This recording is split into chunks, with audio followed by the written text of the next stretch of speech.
Hi, I'm Cheryl Seco, architect and founder of AvoidingMold.com. Have you been frustrated with, is there concealed mold in my home? How do I find it? Where's this water coming from? How come we have so much mold in buildings these days?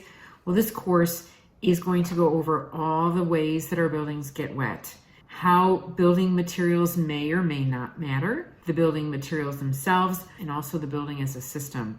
All of these things are critical to understanding how our buildings get wet so that we can avoid them getting wet in the future.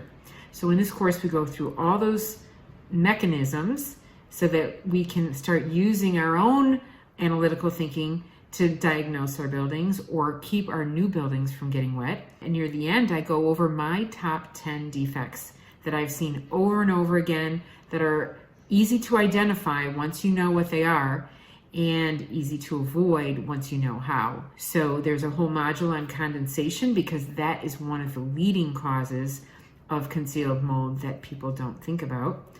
But there's also ways that moisture gets in our buildings that's very insidious and difficult to find. And so this is the course for you to get started finding your own problems in your home and fixing them, or building a really great new home, or even finding a home that doesn't have these kinds of issues so that you can go on and recover your health. And check out this course. I highly recommend it. We're getting great reviews, and get started on your journey to wellness.